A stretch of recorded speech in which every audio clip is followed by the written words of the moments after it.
Rutke Mods. Hello, I'm Greg Rutke of Rutke Mods, and welcome to episode 4 of season 2 of my PowerPC series. In this episode, we'll be introducing you to one of the greatest deals I ever got on a Mac. In fact, it's number 1, though I'm starting to think more like it's either equal or number 2 now to my Pismo. But still, it was the first best deal I ever had, besides the blue and white, of course, but it trumped that out, and it's, I'm sure you will agree, a very, very great deal. What this system is the early 2005 PowerBook G4 12-inch. This system right here was the very last 12-inch that Apple ever made of any professional notebook.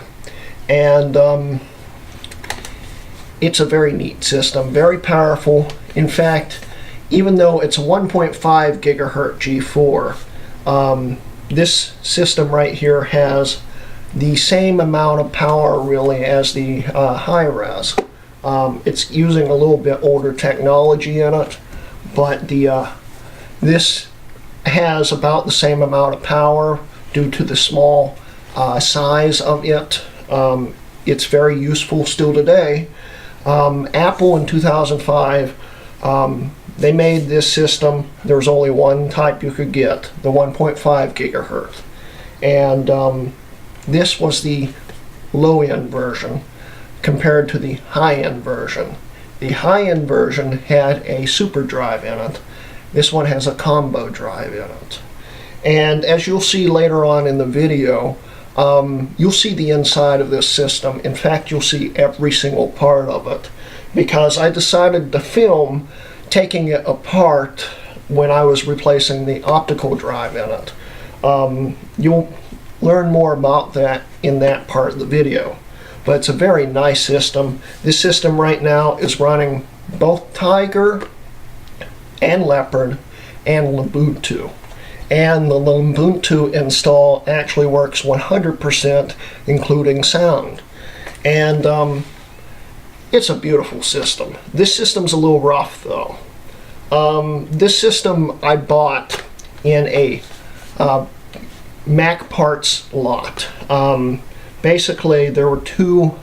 I was looking for a listing for a first generation MacBook Pro, which I still don't have. But I was looking for a listing for one and stumbled across a listing selling this with a black book, aka a black MacBook, which you saw in episode, what was it? Episode 18, when I was sending everything off to Colin. That was that black MacBook. They were both listed for parts because the seller didn't have any chargers for them, and they looked a little worse for wear. And the MacBook was actually in semi-bad shape. A lot of things didn't quite work right on it, but I fixed them all without any replacement parts. The trackpad, a bunch of other things didn't work right. I fixed it, no problem. This, on the other hand, where the MacBook had a dead battery and a whole lot of other issues, this worked 100%. And when I saw the listing for it, I'm like, well, in the pictures it looks like it may work. So that's why I bought it, because the guy said it was a 2005 model. They only made one 2005 model. And this is one of the most wanted models. In fact, it really is the most wanted model, because it had the most features like Bluetooth 2.0, and the multi-touch trackpad, which none of the other ones ever had. Plus it had the fastest G4. And this system, even though it was, when I got it, it was worse for wear, it still is. I haven't put a whole lot of money into it, other than replacing the optical drive, which really didn't cost anything because it came from one of my old Mac Minis that I parted out. And the battery in it still, it works enough where you can move it to another room. but it's dying. It's basically shot. And I just ordered a new battery for it. Other than that, I haven't put a whole lot into it, other than getting a 128 gig SATA SSD to fit in here, a few other things. But the case is not great looking, which you'll see. And there's some parts that are sort of broken on it, but other than the fact it's warped, and it's not pretty looking. The insides work great. The insides are like mint. The outsides aren't.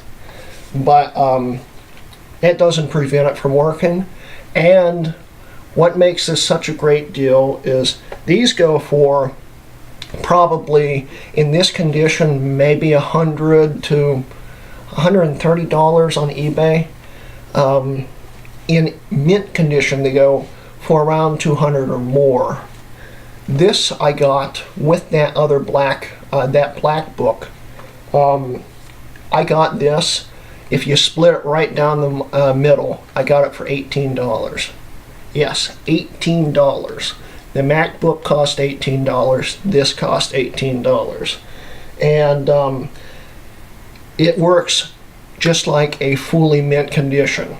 It's not in mint condition, but works like one. So I'm really excited to show you guys this. I've been hinting about this for many episodes now, but I never really came out and said I have one. And I have one. And it's a great system. It's amazing what this thing can do today. And you'll see it's not in the best shape. And but it works. And the battery, of course, is good enough to move between rooms. So that's how I can show you this without it plugged in. But anyway, so that's the good introduction on this, and you know, let's get going.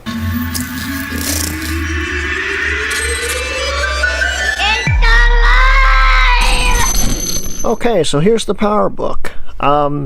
We'll start off by showing you the outsides, and then we'll switch over to the video I already filmed about swapping out the optical drive. But this is the 12-inch early 2005 PowerBook G4. Apple made these from early 2005 all the way through, I think it was mid-spring 2006. This was the last PowerBook sold. Now, where the high-res was the last PowerBook, this was the last sold. The high-res they stopped making when the MacBook Pro came out. They made this until the MacBook came out. So this was a filler until that came out, and it's a very, very nice system. And I understand why Apple kept making it. Even though they didn't upgrade it like they did the high-res, this has DDR in it, DDR RAM. It's got 256 megs built into the board, and then a expansion slot so you can put another gig module in here. So this system has 1.25 gigabytes worth of RAM. It's a very, very nice system, like I keep saying, but as we'll see in a second, it's in rough shape. I'd say this system was assembled out of working parts. Someone was probably building some really nice systems, and whatever worn out broken parts they had left that worked enough to build up a system, they probably built this one out of. And you'll see, because none of the parts quite fit, none of the scratches really follow, and everything's bent and morphed. But like I keep saying, it works incredibly well, and that's why I still consider this the best deal I ever got. It's like I said, rough though, and you know, it's also missing about half the screws that are supposed to be in it. So taking it apart was pretty easy. Putting it back together, on the other hand, wasn't. It's hard to get it to stay together, and still, it's a nice system overall when it comes to the performance of it and what it does. And it's a good example to show you guys what these look like, even though this one's rough. I'd rate this probably a 2 or a 3 on the condition scale, just because all the parts work, and that's about it. It's rough, but we'll go over all the details on it. So let's get on to it. Okay, so here's the system. We'll go over all the condition of it and all the features it has. This was a very neat system, very beautiful. It's some people's favorite PowerPC Mac ever made, and I understand why. It's not my favorite, but a lot of people love these, and I would agree this is probably in the top 3 or 4 of the best PowerBooks ever made. G3 on anyway. And it's a very, very cool system. We'll go over the condition specs of it. It's, like I said, not great. There's dents, there's scratches. The side of it is really severely warped. The keyboard assembly is cracked. The front's warped. It's, you know, like I said, it's rough, as we can see. It's all warped, but it works. It works great. There's nothing inside that doesn't work. It's just the outside that looks bad. It even has all the keys on the keyboard, and the hinge is still pretty decent. It doesn't, you know, doesn't move by itself. It stays still. Now the keyboard and all this stuff, the keyboards are very nice. They extended all the way to the edge, which was really cool. You know, here's the multi-touch trackpad, which will show you how that works a little later. And there's nothing wrong with this keyboard whatsoever, except for the F11 keycap is it's broken. I have it glued on to the post. I'll replace it one day when I get a whole new case for this, because well, I need to find a new case. The keyboard otherwise is fine. I could use that in a new case. It looks great.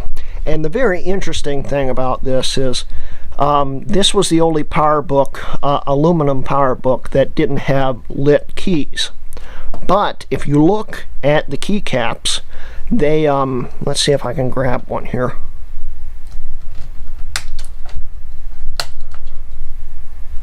They are transparent. If you look here, you can see the logo. You can see it straight through. Very, very interesting that they still made the key. Let's see if I can get a good angle on it.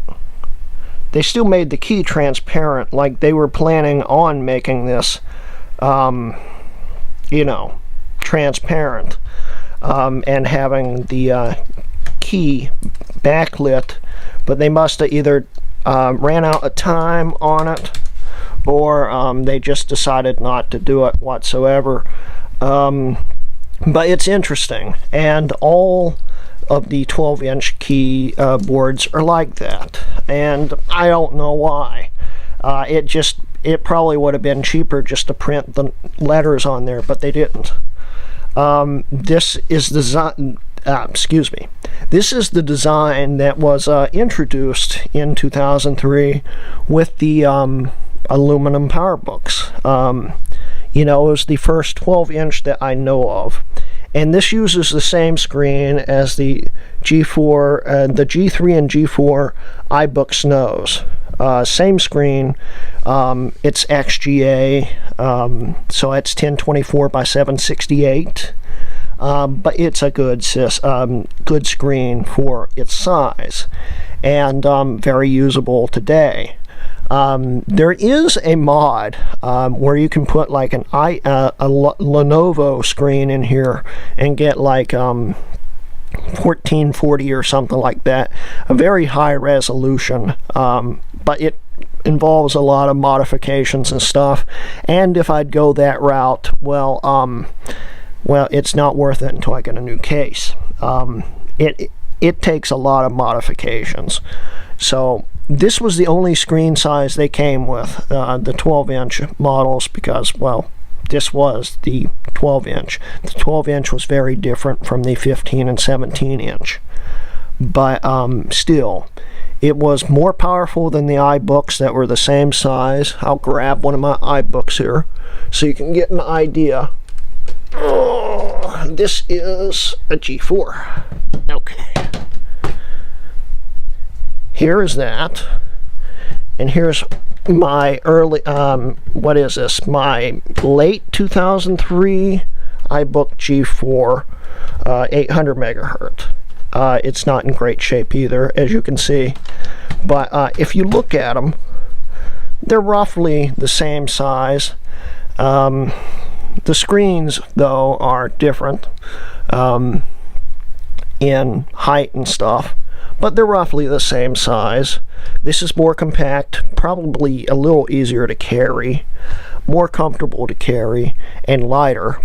But it's, and we can see it's also the same thickness here. Almost. This is a little taller, but it's probably a little easier to carry. It's a lot lighter. But other than that, it's roughly the same.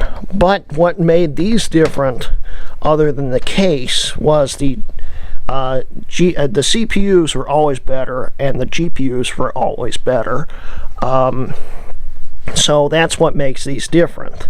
But you know, they're otherwise similar. This came with a little different ports on it, but they were similar, more or less, roughly the same size and whatnot. I'll put this back here, and we'll go over the insides of this. Now, the other condition issue on this is the power port is worn down. It's not broken, it's worn down. The metal on it is like worn down, like it was plugged in and unplugged 1,000 million times. So the connector, the power connector for this will come loose really easy. But it works. It's just, I might buy a new DC board for it, because you can barely yank on it, it will pop out. And it's not supposed to do that. That's one little issue with it there. But let's go over the ports here. On this side, we have the power port here. And let's, 1 second. I'm going to turn this light down a little bit. Well, that's the wrong switch. There we go. It should help a little bit. A little bright. As we can see here, we have the power port, the dial-up modem, the Ethernet. I think this is, I'm not really sure. This is either 10100 or gigabit. I'd have to look that one up. Firewire 400, 2 USB 2, a mini DVI connector, which is very interesting. This the port layout on this, other than the dial-up modem, is very, very similar to a MacBook, which we'll show you in a second. The first generation model of the MacBook. That really explains why this was the replacement for it. I mean, that was the replacement for it. But anyway, so it's got mini DVI, then it's got audio in and audio out, then a Kensington lock. These are the ports.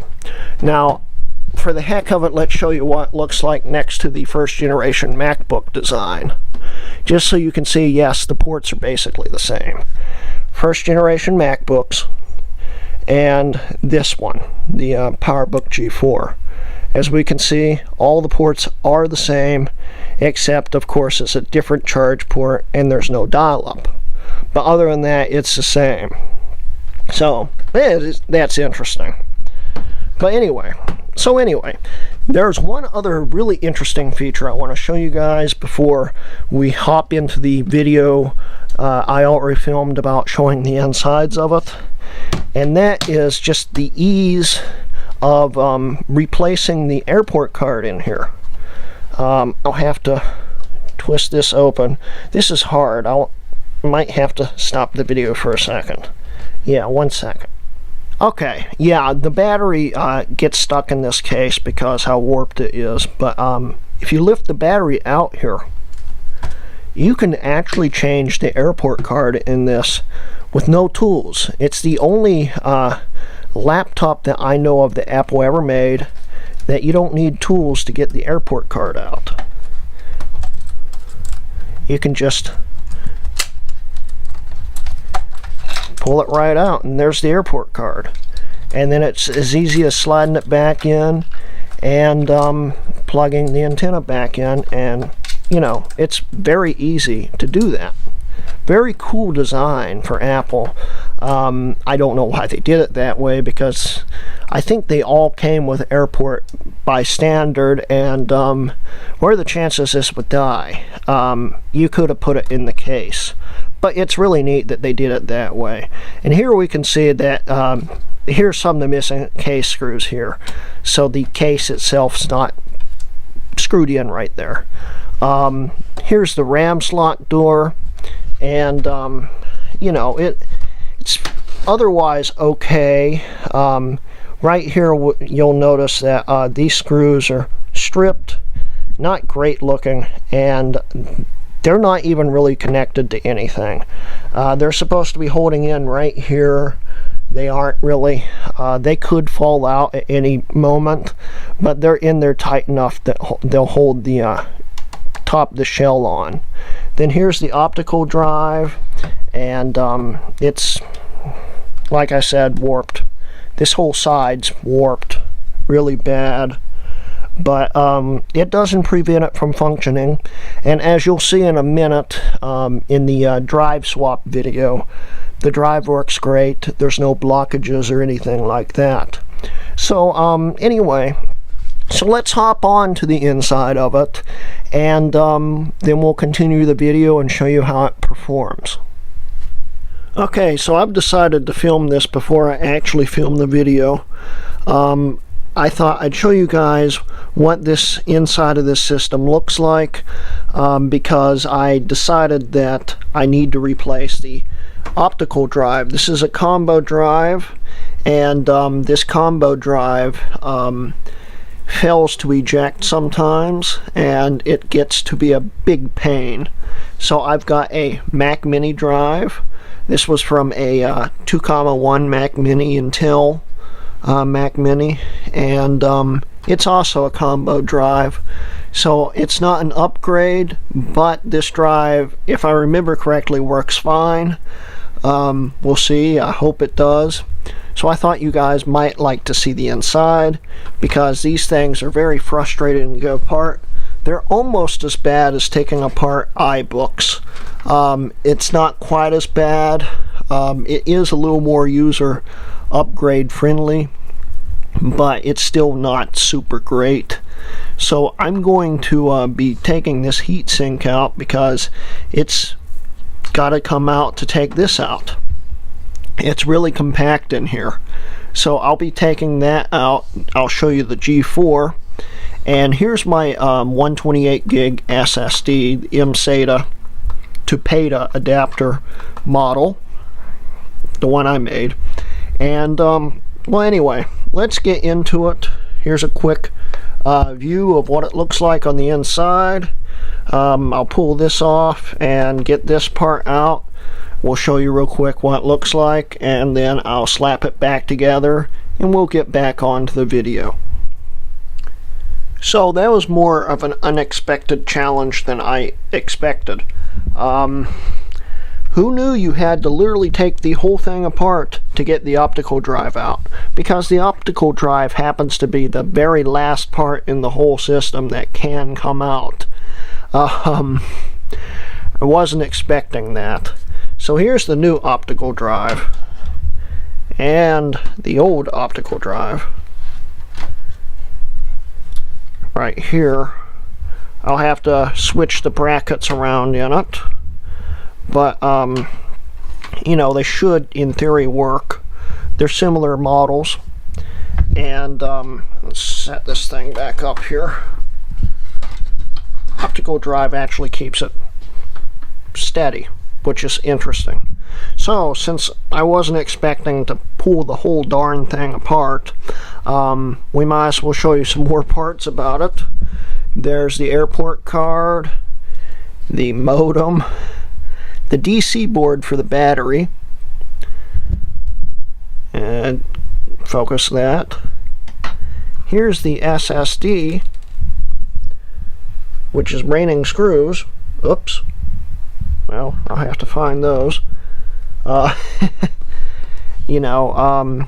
Here's the heat sink, and here's the main board, the logic board. And on this logic board, we can see the GeForce FX Go 5200. It's a very interesting GPU. I've never seen one laid out quite like that before. Here's the built-in RAM. What was it? 256 megs. Yeah, it's 256 megs. And then here's that G4. See if I can get a good image of it. This is a 7447 B, which oh, my light just died. 1 second, guys. Okay, so I had to plug my light into a power source to get this filming finished. I can't find my other light, but yeah, here's the 7447B G4. This is similar to the one that's going into my iMac G4 that Colin Mister, aka DOS Dude 1's going to be installing. It's a very nice board, very, very compact. This whole system's very compact, as you can tell. In fact, it's so compact you have to take the frame out to get the logic board out, and you have to take keys off the keyboard to get to the screws to take it out. It's super compact. But anyway, so that's the inside of this system. And basically I'm going to put the new drive in here and reassemble this whole thing so I can actually film it. So yeah, I hope you guys have enjoyed the inside of the system, and I'll see you guys back on the other side.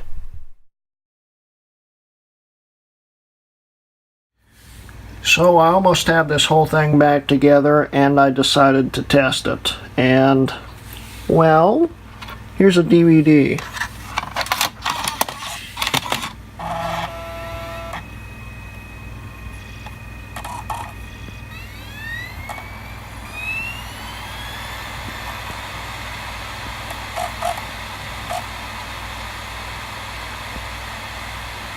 And all of a sudden it's reading it. Okay. And it ejects. Well, that was pointless to film this. It wasn't reading DVDs a second ago. But I got it to read a CD, and, well, I guess that reset the lens or something. Anyway, so I guess that's good news. The drive's almost back in, the whole thing's almost back together, so let's get back on with the video. Okay, so let's start by doing a quick boot test. Now, of course, I'm going to have to set down the camera for a second because, of course, I have no tripod. But I'll start up everything and then we'll get going. So let's go.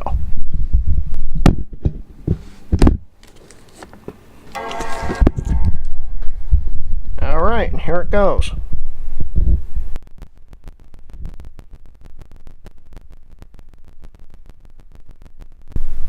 And we're booted up. That was what, 53 seconds? That's really quick for any PowerPC Mac. So, you know, it gives you a general idea. I did have a few other programs load up on it, but it's maybe a minute. It's not bad. So anyway, I'll get everything going on here, and we'll show you what we can do with this system. So let's go. Okay, so here's the PowerBook, all booted up into Leopard, and well, let's get on to it. Now, I'm not going to show you any gaming performance because I've never actually tested games on this, but I would actually say it would probably play most games, at least on low settings. I am not really sure on that. It's got a GeForce Go 5200 in it. We'll show you all the specs on this real quick. Okay, so if we go in here, go to displays, it's got a Go 5200 in it, and Go CPUs were always very gimped, so I wouldn't say it's going to play very well, but it probably would play most games, up to maybe 2006 area, like the high-res G4 will. But of course, this will play a lot less well. We'll go that way. But that's not really why we're doing this anyway. We're showing you what everyday performance it would be in it right now in 2018. Here's the RAM, and you know, we'll show you the SATA, all that. Okay, so that's that. Of course, these systems can do a lot more than 128 gigs, but I didn't see much of a point. So anyway, let's get into some real-time performance here. This, of course, will do Photoshop just as well as most of my other G4 systems. We'll close these out real quick. And, oops. Let's see here. Quit. And we can show you that it does right-click with the multi-touch features. Just 2 fingers. Only 12-inch PowerBook G4 to do that. Like I said in the high-res video, though, there was a patch you could probably install to get it to work on earlier models, which were in the PowerPC App Store. I saw it. It's pretty neat, but still. Actually, it might have been in the other App Store that came with the theming on the high res. I can't remember right offhand. But anyway, here's the system and how everything works. We'll show you the displays. You know, it's XGA, nothing too special there. But you know, it's very useful still today. This thing will use in Leopard. It's not super quick when it comes to web browsing, but in Ubuntu, you'll see in a second, it's extremely quick with Ubuntu. We're not going to show you a whole lot with Leopard. I want to show you how YouTube plays. Ubuntu, that's the only thing it won't do, is display HTML5 video. I don't know why, but won't. This will in other browsers, though. So we're going to load up the other browsers, and we'll take it from there. Okay, so we'll start off by showing you how YouTube works in WebKit. As we can see right here, it's running WebKit. WebKit loads really quick on this system. It can load web pages basically like a modern day system. It's quite impressive how quick pages will load in this system. Even on YouTube, it loads quicker than my high-res G4, believe it or not. But WebKit, of course, won't go in a full screen. I'll also be showing you 10.4 Fox and how it runs YouTube, but we'll get to that in a second. But first I want to show you what WebKit looks like and how it plays. So let's go. August of 2006, and they continued selling it on into October. This system, they only made 3 months, about 3.5, from October to, I think it was around February. And they didn't sell very well. This was not a very popular system at the time to buy brand new. This system right here was a system that... Okay, so as you saw, it was pretty darn choppy, but it worked. And we'll quickly load up my YouTube page here. It's that quick. It's really, really lightning fast. None of that has been edited. That's just how fast it loads. And we can load up many different videos, and it will load them up with the page extremely fast. This is a Rutke Mods video. Hello, I'm Greg Rutke of Rutke Mods, and welcome to episode 23. And so that's pretty neat. And it will do web searches really fast. All this is in real time. It's apparently making me a liar here. Come on. Well, here we go again. Come on, load the page. Well, YouTube's quick. Of course. Okay, so WebKit just crashed. That happens on some systems. I don't know why. That was unexpected there. And it's not relaunching it. There we go. So we'll try this again.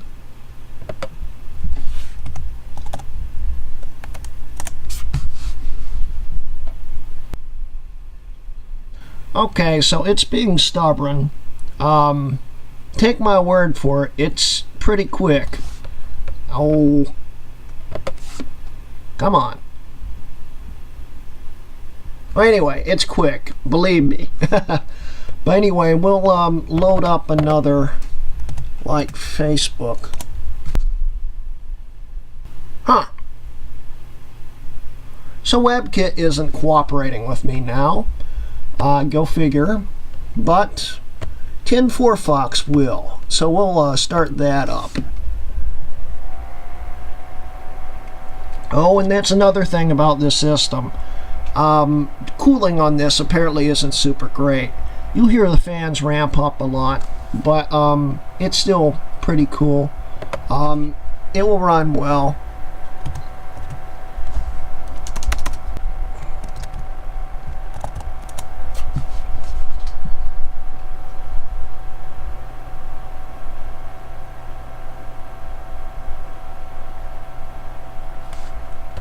And as we can see, Google loaded up nicely.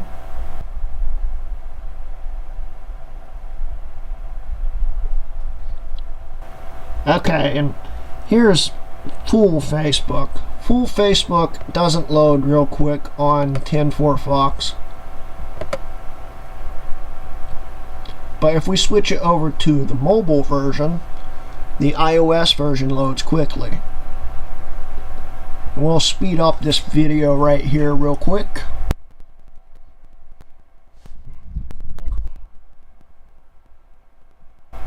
Ah, this is embarrassing.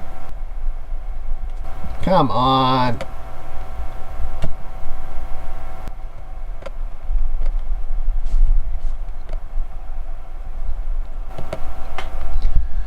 Okay, so let's try to load Facebook again.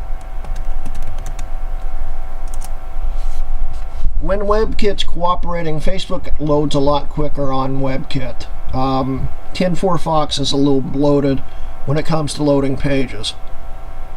But as we can see, it's more or less loaded up now, and it's working, which is pretty neat. So there's that. And now we'll load up YouTube to see if we can get it to load. We'll see.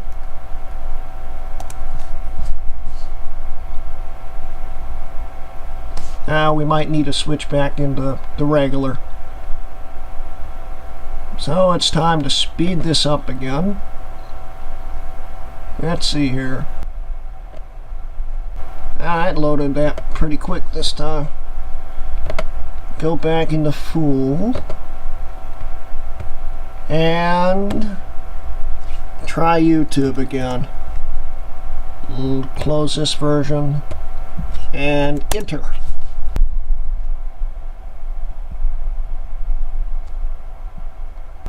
Okay, so it'll load up my page.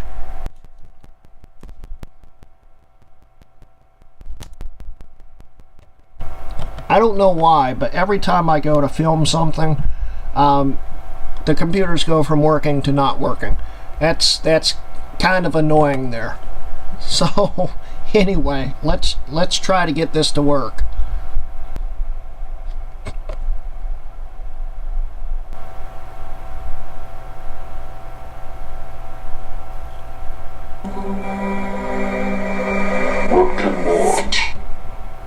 Get it in the full screen. Hello, I'm Greg Radke Mods, and welcome to episode 2 of season 2 of my PowerPC series. In this episode, we'll be introducing you to the computer that was somewhat the topic of... Let it buffer for a second. And play. Episode 2 of the first season, and that would be my PowerBook G4 High-Res. This was the very last PowerBook model ever made, and it was the most advanced and most modern. It was also the most powerful too, and it's a very useful system today still. And it's a very, very interesting system. This was kind of like a transition system between PowerPC and Intel. Okay. This was introduced with the late 2005 Power Mac. Okay, so it's choppy and slow. You got that much out of it. I have actually been suggested to use Rocat browser and another browser. I haven't tried them yet. I hear those will allow you to load anything and load it pretty quick. I will eventually try that. But this actually does work. The computer's not cooperating with me right now, which figures because I'm filming right now. But it is working. So anyway, that's what Tin 4 Fox looks like with YouTube. And we'll open up stuff like, for instance, iMovie works on this. Of course, the QuickTime's not working on it either.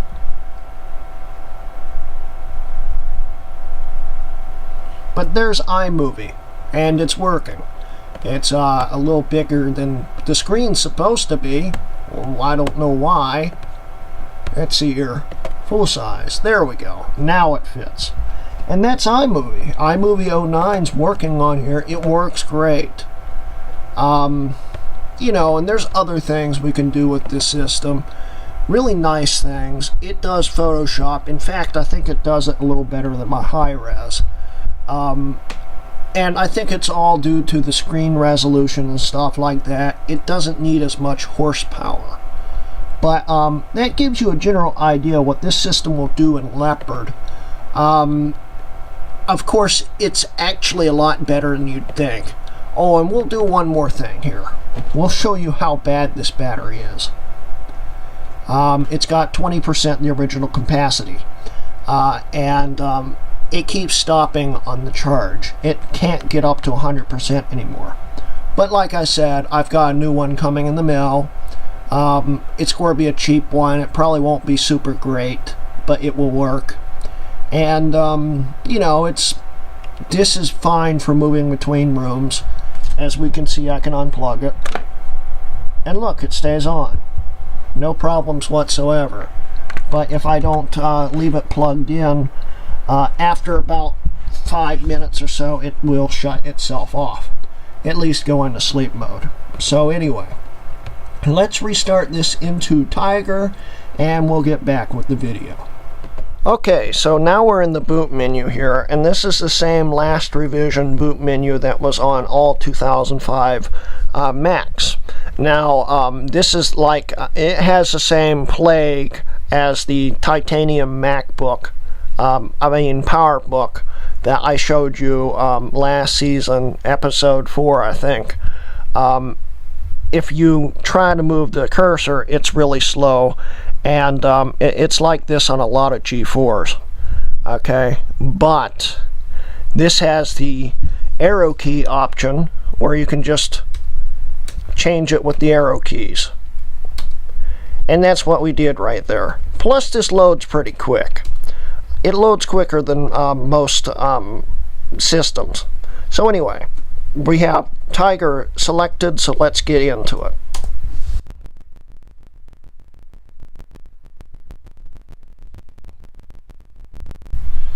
Okay, so we've got Tiger basically booted up here, and of course this is just Tiger. You know, it's got Classic running in it, like that. And like I say in almost every video now, it's just Tiger. It runs Tiger extremely quickly. It flies with Tiger. And well, that's about it's Tiger, as we can see. That's all I can really say about it. It's Tiger. So let's get into the really interesting operating system. The one that I'll tell you what, it might end up being my daily driver if I can get the power controls to work. Now this system has with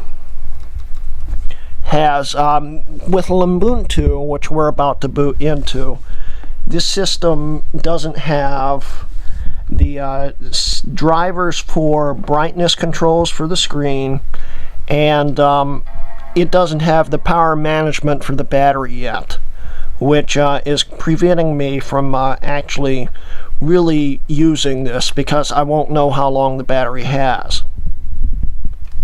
Oh wow, that blurred out. Okay, so anyway, the menu's loading up right now. We'll give that a second to load, and then we'll hop into Ubuntu. It's going to be cool. We'll show you around in it, and everything works other than the brightness controls, and the trackpad's not super friendly with the operating system, which I'll fix by using a mouse. And no, I don't usually use a mouse on it, but it does like to click itself, and just for demonstration purposes, I don't think that's going to be a good thing. So I'll plug my mouse in here. Come on. It's so lightweight it won't let me plug it in. There we go. Okay, so we're loading into Ubuntu right now.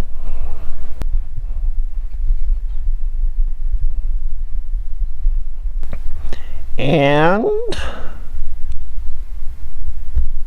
we're fully booted up.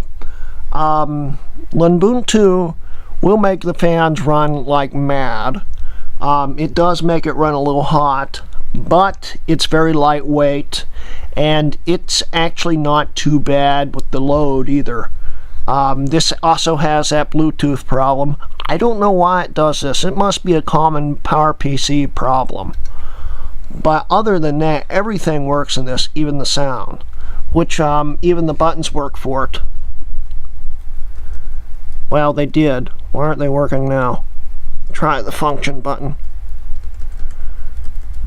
Okay, the buttons aren't working for it. Oh, every single time I film something. Let's try it this way.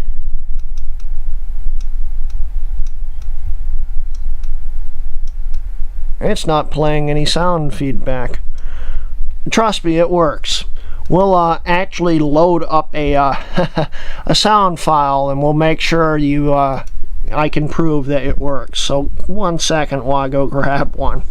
Okay, so we're going to play Mac Buddy, which is the song that starts playing when you first install Leopard or Snow Leopard. And it looks like I have a software update again. You know, every time I film this, Ubuntu decides to update. That's interesting. But anyway, that's not going to prevent us from showing you that this actually does work. The sound buttons do work too, and we'll show you that too. So let's get into it. I'll flip this microphone around and give you the full experience here. Okay, so we'll hit play, and the volume buttons work.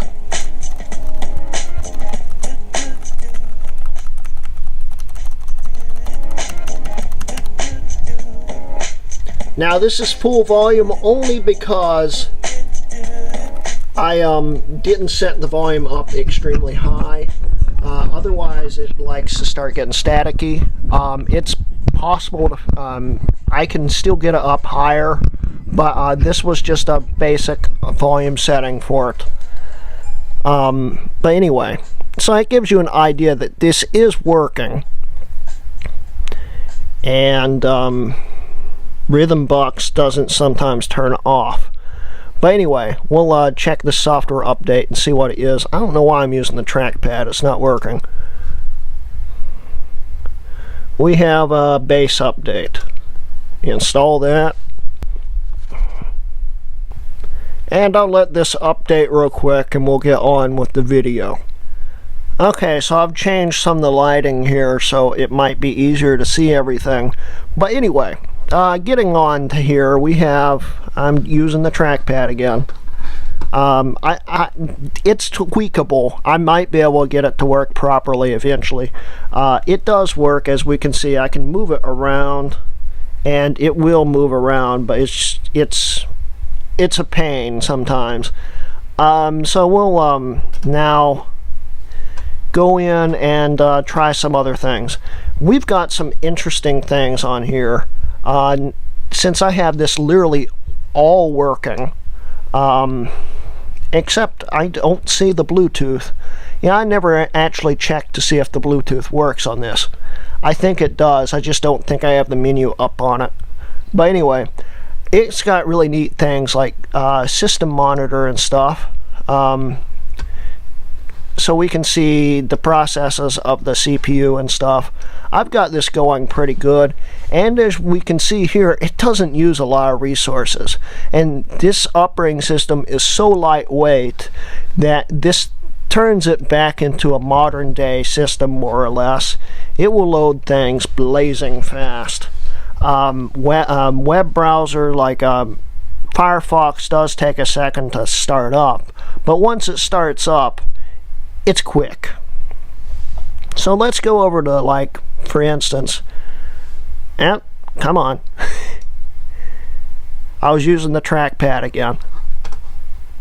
We'll go over to Facebook. And this uses the full Facebook, and it loads it a lot quicker.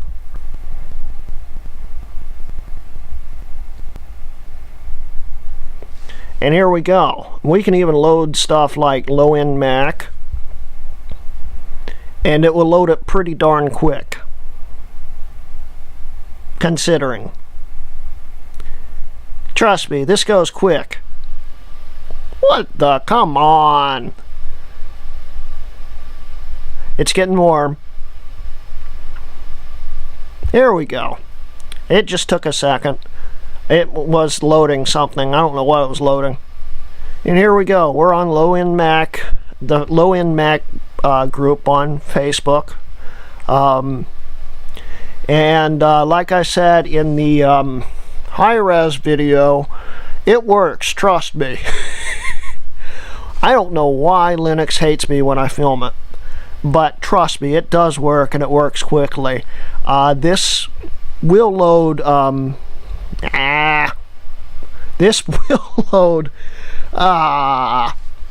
This will load web pages extremely blazing fast. It's just like it's cursed. Every time I try to film it, it doesn't let me film it and actually work the way I experience it. But we'll do a quick Google search. Let's not search for goo this time. Google.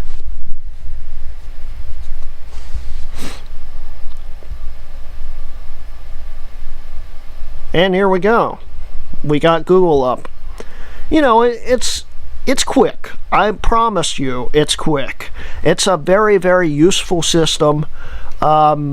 I've actually gotten most of the programs on here I use on Ubuntu Mate on my other installs on my other systems. And I've got a few extra things on here, and it's extremely amazingly lightweight. Of course, it doesn't have all the Mac theming on it, but it's still very useful. It has basically anything you would need in the modern day, and you can install many things that this doesn't currently have on it, I don't think. But it works. It works quite quickly.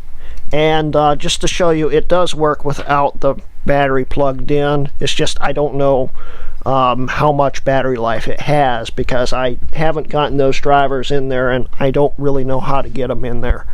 And also, this had the same problem as the high-res G4 when it came to getting the sound to work, but I didn't have to spend hours on it because well, I knew what I was doing. I didn't on the high-res either, but I never could get the speakers to work on the high-res. I got the speakers to work on this with no problem. And that's because I did exactly the same thing I did to my 2003 Power Mac here, which also had sound driver issues. So I knew what I was doing, and it actually worked on this one. As you could see, it did. And here it did work, and everything works in this install other than the backlight controls. Everything else works, and it works great. The trackpad, of course, it needs tweaking, but it works, and you can even right click with it. We'll move the pointer down into where we can see it. We'll just right click. Ta-da! So yes, it works. Everything works on it. And yeah, this video was a bit of a fail when it came to showing you the performance of it. Nothing was working right, but I swear it works. And I may end up making another video to show you the performance again. But right now I'm lazy and I don't want to have to refilm all of this. Oh, it's a little embarrassing, but hey, this system works, and it works 100%, and it's acclimated itself in Linux apparently. The fans are no longer on, it's not really hot to the touch, and it's running quietly again. And, you know, so that's my early 2005 PowerBook G4 12-inch. Very nice system, and you know, even though it looks a little rough, it works amazingly well. So anyway, I hope you guys have enjoyed this video, and thank you for watching. This has been a Rutke Mods video.